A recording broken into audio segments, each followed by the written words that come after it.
Shiva Silks, Kasaragod, Kanhangad, Mangalore. നമ്മുടെ രാജ്യത്തിന്റെ ചൗക്കീദാർ നരേന്ദ്രമോദിക്ക് ഒരു സംശയമുണ്ട്. എങ്ങനെയാണ് കോൺഗ്രസിന്റെ പ്രകടന പത്രികയിൽ പറഞ്ഞിട്ടുള്ള ന്യായ്, അതായത് മിനിമം വരുമാന പദ്ധതി എങ്ങനെയാണ് കോൺഗ്രസ് നടപ്പിൽ വരുത്തുക, അതിനുള്ള സ്രോതസ്സുകൾ എവിടെ നിന്നാണ് കോൺഗ്രസിന് ലഭിക്കുക എന്നുള്ള ചോദ്യങ്ങളൊക്കെ ഉന്നയിച്ച് കോൺഗ്രസിനെ വെട്ടിലാക്കാൻ BJPയുടെ സൈബർ സംഘങ്ങളും അതോടൊപ്പം തന്നെ BJPയുടെ മുതിർന്ന നേതാക്കളും രംഗത്ത് വരികയുണ്ടായി. ഒപ്പം അതിനൊരു സമ്മർദ്ദം ചെലുത്താൻ വേണ്ടി നരേന്ദ്രമോദി തന്നെ തുനിഞ്ഞിറങ്ങുകയും ചെയ്തു.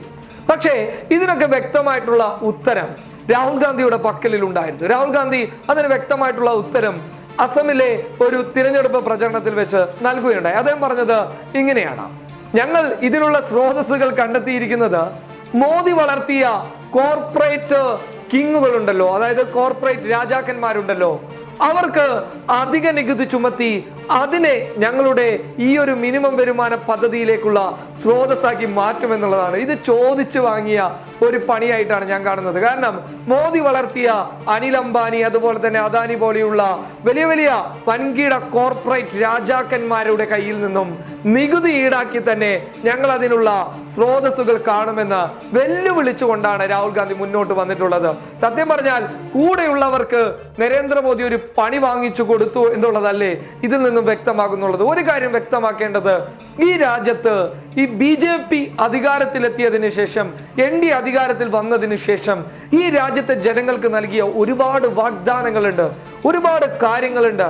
ഇതിൽ 100ൽ 99% നടപ്പിൽ വരുത്താത്ത വാഗ്ദാനമായിരുന്നു. എന്നാൽ 1% ജനങ്ങളുടെ സമ്മർദ്ദത്തിന് വഴങ്ങി തിരഞ്ഞെടുപ്പിനെ മുന്നിൽ കണ്ടുകൊണ്ട് അവർ നൽകിയ വാഗ്ദാനങ്ങൾ നടപ്പിൽ വരുത്തിയത് മാത്രമാണ്. അല്ലാതെ മറ്റൊന്നും ഇവിടെ NDA സർക്കാർ ഈ രാജ്യത്ത് ചെയ്യാത്തപ്പോൾ അവർക്ക് പറയാൻ ഒരു ഓപ്ഷനും ഇപ്പോൾ നിലവിലില്ല. അതുകൊണ്ട് കോൺഗ്രസ് ഈ പദ്ധതികൾ നടപ്പിലാക്കും എന്നുള്ള ഒരു ബോധം അവർക്കിടയിലേക്ക് വന്നു. കോൺഗ്രസ് ജനങ്ങളിലേക്ക് ഇറങ്ങിച്ചെല്ലാൻ വേണ്ടി പോകുന്നു. പഴയ മുഖത്തെ വലിച്ചെറിഞ്ഞ് പുതിയ കോൺഗ്രസ് രാഹുലിലൂടെയും പ്രിയങ്കയിലൂടെയും കടന്നു വന്ന് ജനങ്ങളിലേക്ക് ഇറങ്ങിച്ചെല്ലുന്ന ഒരു കാഴ്ച അവർ മുൻകൂട്ടി കണ്ടു. അതാണ് അവർ ഈ പദ്ധതികളെ എതിർത്ത് മുന്നോട്ട് വരാൻ വേണ്ടി പോകുന്നത്.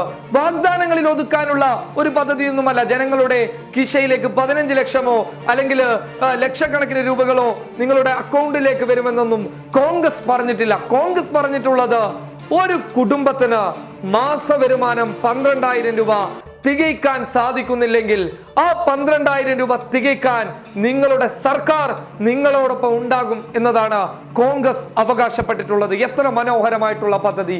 ഒരു തരത്തിലും വലിയ സ്രോതസ്സുകളുടെ ആവശ്യം ഈ പദ്ധതിക്ക് ഇല്ല എന്ന് മാത്രമല്ല, ഇത് മുൻകൂട്ടി തയ്യാറാക്കിയിട്ടുള്ള ഒരു പദ്ധതിക്കനുസരിച്ച് വളരെ വ്യക്തമാക്കി ഇതിന്റെ ഒരു സ്രോതസ് ചെറിയ രീതിയിൽ കണ്ടെത്തിയാൽ തന്നെ ഈ പദ്ധതി മുന്നിലോട്ട് പോകുമെന്നുള്ളതാണ് കോൺഗ്രസിന്റെ വാദം. അതുകൊണ്ട് തന്നെ ഈ പദ്ധതി മുന്നോട്ട് വന്നു കഴിഞ്ഞാൽ BJPക്ക് ശക്തമായിട്ടുള്ള തിരിച്ചടി ദേശീയ രാഷ്ട്രീയത്തിൽ ഉണ്ടാകുമെന്ന കാര്യത്തിൽ യാതൊരു സംശയം വേണ്ട. മറ്റൊരു കാര്യം പറയാനുള്ളത്, ഇപ്പൊ രാജ്യത്ത് ഉടനീളം നോക്കിയാൽ തന്നെ, ഏതൊരു കാര്യം എടുത്തു നോക്കിയാൽ തന്നെ ഇവിടെ രാഹുൽ ഗാന്ധിയും അതുപോലെ തന്നെ കോൺഗ്രസിന്റെ ദേശീയ നേതാക്കളൊക്കെ വികസനത്തെക്കുറിച്ചും രാജ്യത്തിന്റെ ജനങ്ങൾക്കുള്ള പദ്ധതിയെക്കുറിച്ച് പറയുമ്പോൾ ഇവിടെ നരേന്ദ്രമോദി പറയുന്നത് ഹിന്ദുക്കളെ വർഗീയവൽക്കരിച്ചു, ഹിന്ദുക്കളെ തീവ്രവാദികളാക്കി ചിത്രീകരിച്ചു, ഹിന്ദുക്കളെ ഭീകരന്മാരാക്കി ചിത്രീകരിച്ചു, ഹിന്ദു സമൂഹത്തെ അവർ ഇല്ലാതാക്കാൻ വേണ്ടി ശ്രമിക്കുന്നു എന്നുള്ളത് മാത്രമാണ്. എന്നാൽ കോൺഗ്രസ് പറയുന്നത് രാജ്യത്തെ ജനങ്ങളുടെ പട്ടിണിയെ മാറ്റണം,